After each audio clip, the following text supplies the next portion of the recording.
dalka joogo nabaad meel kasta joogaan war wixii shalay Soomaali ka socon waayay maanta Soomaaliland ma ka soconaya war ma waxa soconaya lima taquluna ma la taf'alun bi ilaahi war ma waxaad oranaysaan iyo waxaad sameeynaysaa way kala duwayn ilaahay baa yidhi atamuruna an-nas bil birri wa tansawna anfusahum wa antum tatluna al-kitaba fala taqilun habeen walba rag baa ka sheekeeya wixii Soomaali kala irdhay yaday maanta Soomaaliland dhexdeeda taalo halkeed adu qof ma tahay maana damiir lahayn maana garanayn halkaad shalay ku jabtay maana qof mu'min ahayn haddii shalay Maxamed Siyaad iyo dawladdu hogaaminayay qoys lagu xeeray mashaariicdoo la qabiileeyay awoodii qaranko cid kaliya wada qaadatay oo burburtay tani mayna u burburayna u dhimaynayna haddaan la hagaajinin ragga qaar baa meelaha yidhaahdaan saaxiibnahay Soomaaliland waa muqaddas waa been wax muqaddasa kitaabka Ilaahay un baa jira Soomaaliland waxay ku dhisan tahay doonista iyo rabitaanka dadka reer Soomaaliland bay ku dhisan tahay haddii qayb ka mid ah la waayo Soomaaliland waa la waayay horta taa la ogaado dantaanu ka hadlaynaa halka kaga hadlaynaa ma ta reerkayga iyo ta gobolkayga iyo ta qabiilkayga ma taanu kaga hadlaynaa waa ta Hargeysa la isku haysto waa ta Burcal la isku haysto waa ta Ceerigaabo la isku haysto dhiig ku daadanaya way waa qadiyadii ummaddu wada lahayd oo koox gaar ah ku tagrifanayso way caawa haddii golaha amniga ee qaranka la iskugu yeedho qoys kaliya fadhiya aniga cidbayga ma fadhidaba in la idinayo iyo in la igalayo maxaa war ugu haya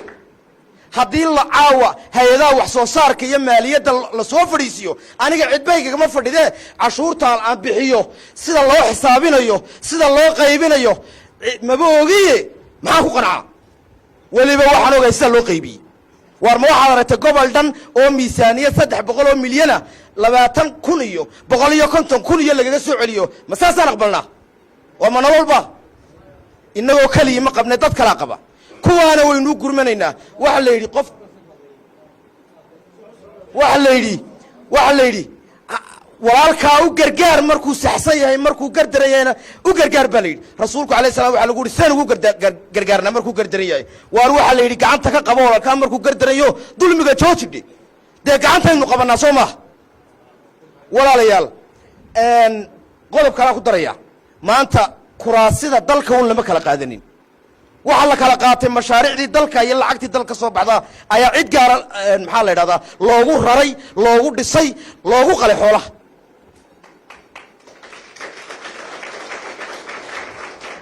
waxa si gaara oo xaafadaysan oo qadiyadaysan loo qaybiyey mashaariicdii beesha caalamka timid wallaahi oo bilaahi oo tullaahi baan ku yidhi haddaad og tihiin ood wax yar ka og tihiin maydaa fadhideen booramiya halkaad joogtaan war ma waxa dhacay sagar halkay ka dhacday in maad ehriyaan ma dalkoo dhan bay ka dhacday soo masiibo rabbaaniya mayn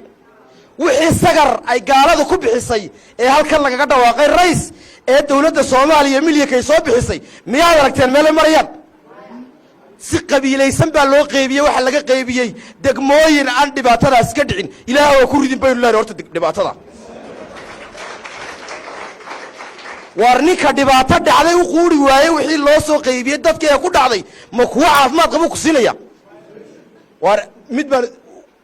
ku soo gabagabeynaya waxa weeyaan noloshu waa halgan cadaaladda iyo wanaagga doonayso fadhi lagu helo mana dhici karayso in shaqaale la soo qorsheeyo fiican maaliyad la soo qorsheeyo fiican xilal la soo qorsheeyo fiican nolol fiican inta kaado lagu soo xidho ee baabuur fiican la soo saaro la keeni maayo boorama la keeni maayo saylac la keeni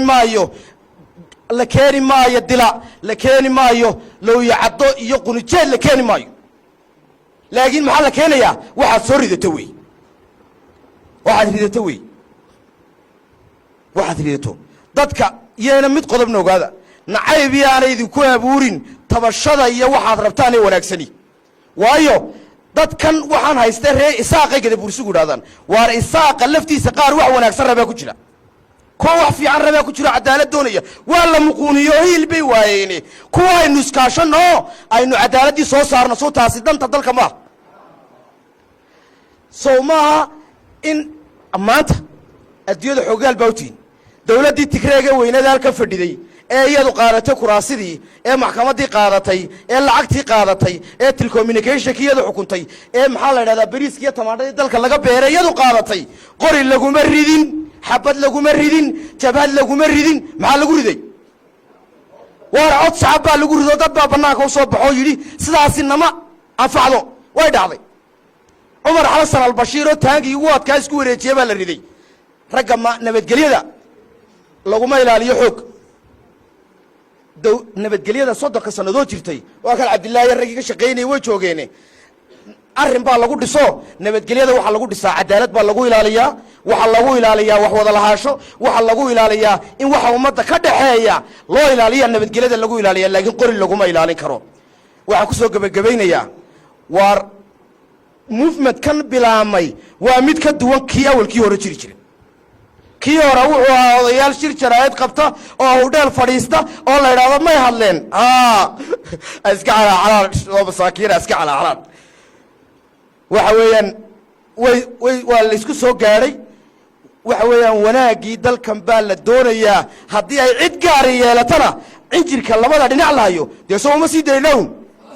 aad iyo aad baad u mahadsantihiin